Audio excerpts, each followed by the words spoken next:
Hello friends, welcome to our channel. இன்றைக்கி நம்ம சேனலில் என்ன வீடியோ பார்க்க போகிறோம்னு பார்த்தீங்கன்னா, இப்போ நம்மகிட்ட இருக்குது பார்த்தீங்கன்னா 60 வோல்ட் 15 ஆம்ப்ஸ் எல்எஃப்பி பேட்டரி.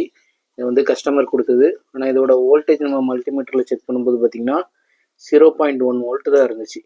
ஆனால் இது 60 வோல்ட் பேட்டரி. பழையபடி இது 60 வோல்ட்டுக்கு கொண்டு வர்றதுக்கு நம்ம சார்ஜர் போட்டு சார்ஜ் பண்ணால் சார்ஜ் ஆகாது. அதுக்கு நம்ம என்ன பண்ணணும் அப்படின்னு தான் அந்த வீடியோவில் சொல்ல போகிறேன். இப்போ தான் ஃபஸ்ட் டைம் நம்ம சேனலில் வரீங்கன்னா மறக்காமல் நம்ம சேனல் சப்ஸ்கிரைப் பண்ணிக்கோங்க.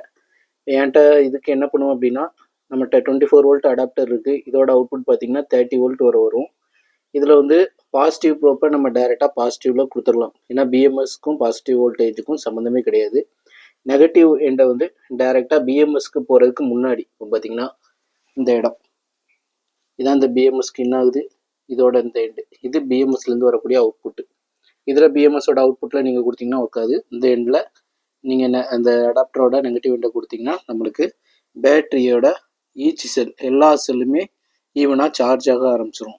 ஆனால் இது அதிகபட்சம் நம்ம சார்ஜ் ஏற்றுறது பார்த்திங்கன்னா 30 வோல்ட் வரை ஏற்றும். அதுக்கப்புறம் இதுக்கு அடுத்து 36 வோல்ட் அடாப்டர் இருந்துச்சுன்னா அதை போடலாம். அதுக்கப்புறம் 48 வோல்ட் அடாப்டர் இருந்தால் அது போடலாம். அதுக்கப்புறம் 60 வோல்ட் இந்த மாதிரி மெத்தடில் பண்ணிங்கன்னா உங்களுக்கு ஈவனாக ஒன்று போல் சார்ஜ் ஆகும். இல்லை அப்படின்னா நம்மகிட்ட இந்த 24 வோல்ட் அடாப்டர் மட்டும் வாங்கி நீங்கள் சார்ஜ் பண்ணிவிட்டு திருப்பி டைரெக்டாக 60 வோல்ட் அடாப்டர் இந்த எலக்ட்ரிக் பைக்குக்குள்ளே அடாப்டர் போட்டிங்கனாலே டிடெக்ட் ஆயிரும் முக்கால்வாசி. இதில் இது ஒரு சின்ன இன்ஃபர்மேஷன் தான், தெரிஞ்சுக்கோங்க. இந்த மாதிரி தொடர்ந்து இன்ட்ரெஸ்டிங் வீடியோஸ் எல்லாமே நம்ம சேனலில் வரும். மறக்காமல் நம்ம சேனலை சப்ஸ்கிரைப் பண்ணிக்கோங்க.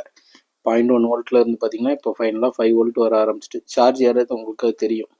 இது வந்து டிரான்ஸ்ஃபார்மர் டைப்பு. டி ஏறிக்கிட்டே தான் இருக்கும் 30 வோல்ட் வர. பேட்ரி ஹீட் ஆகுதா இல்லையானும் நம்ம செக் பண்ணிக்கணும்.